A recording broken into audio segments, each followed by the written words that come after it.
Are you involved in the local community?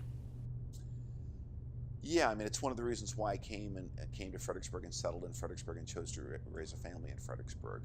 I think Fredericksburg's a great place to be involved if you choose to be.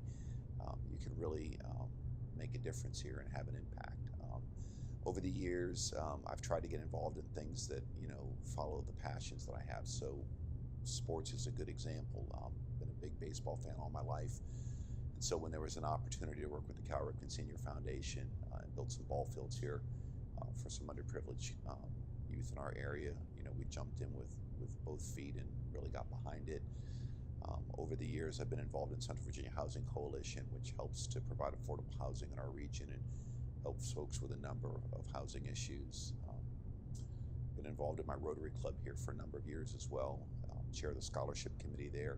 The club raises a lot of money every year and gives it out to kids who are going to college and supports them in that mission. And most recently, have become involved in the Fredericksburg Area Museum. So I'm really happy to be involved in a number of things here locally. I've heard about the Rotary Club quite a bit. I know that they're pretty active in the area. What's your involvement? What do they do? You want to tell us about them? So the Fredericksburg Rotary Club has been around for almost 100 years, believe it or not. So Rotary's motto is service above self. And the idea is that you get a lot of folks who are very active in the business community to come together once a week for camaraderie, fellowship, and at the same time to associate with other like-minded individuals. In other words, folks that are ethically minded and are driven by a mission to serve other people. And so Rotary does that in a number of ways internationally and then locally. So internationally, what they're most known for is helping to eradicate polio in the world. And that's an unbelievable thing. And then locally, our chapter, as I said, has taken up the mission of education. And we do that by providing dictionaries in schools, by providing college scholarships in our area to both kids that are going to vocational schools as well as four-year universities. But if there's a need in the community, there's a Rotarian standing by to help with it, and that goes for all the other clubs in our area as well.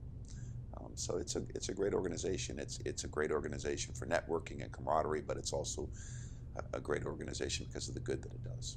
What's in a name? How'd you come up with JON Properties? So JON Properties, everybody says John like the name without the H, and it's Jacob, my firstborn son, Olivia, my daughter, and Noah, my secondborn son, so my three children. Came up with the name as an acronym for them with a good friend, Jason Cohen's help. Actually, we were sitting around spitballing what to call this new company, and he said, well, you could do Adams, you could do this, you could do that. And I thought, well, I don't really want to do my name, but he said, well, what about your kids' names? And that's how it happened. Yeah. Kids active in the business? Are they going to take over? I don't know. I've got one son who's in college now, Jacob, and he's doing great. He's actually got his real estate license, and he's enjoying the business. But you don't know. It's probably too soon to tell.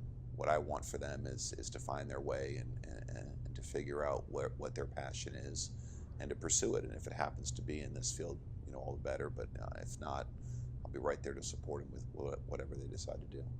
Do you struggle at all with work-life balance? That's really important to me, and it's one of the things that I love best about being an entrepreneur.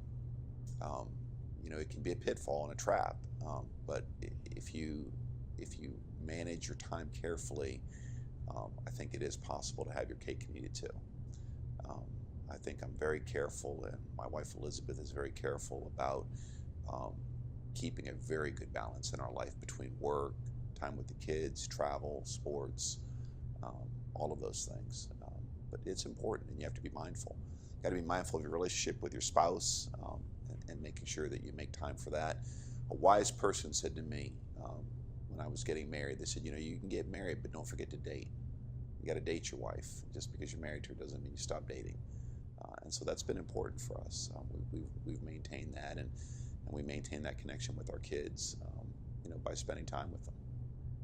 I struggle with it quite a bit, I'll be completely honest. I put in a lot of 90-hour weeks, even though I tell people one of the biggest reasons I'm an entrepreneur is because nobody's ever going to tell me I can't go to my daughter's football game. And so how do how do you strike that balance?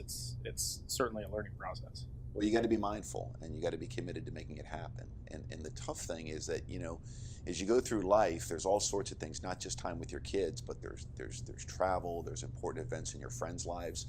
And so you're either going to decide that I'm going to block this time out and I'm going to be committed to doing that like I would be to going to a business meeting, or you're not. And at the end of the day, it's another appointment on your calendar, just like everything else. And it deserves that same respect and commitment that all those other things deserve. And believe me when I tell you that if you treat it that way, everything else will backfill around it. It works out. It's the trap is believing that it won't, believing that if I'm not at that extra meeting, you know, something bad is going to happen or nothing good is going to come of it. The world's not going to end. It's not going to fall apart. You know, it's going to keep on turning and keep on ticking. So, I appreciate you speaking with us. You're going to be presenting to NextGen for Midweek Motivation. It's actually Monday Motivation this time. mm-hmm. It's May 22nd. Right. Do you want to give us a little teaser as to what you're going to be speaking about? Well, I'm going to share one of my favorite books, a Dr. Seuss book, "Oh, the Places You'll Go," and then also talk about the Merlin Principle. So, looking forward to it. Is that like a Harvard business textbook, the places you'll go? Or? Yeah, exactly. Harvard Business for kindergartners. Yeah, it's a great book, and I think I'll talk a lot about, you know, how relevant it is at every stage of your life and your business career. Yeah. Well, I appreciate your time. Absolutely. Thank you. And thanks for watching.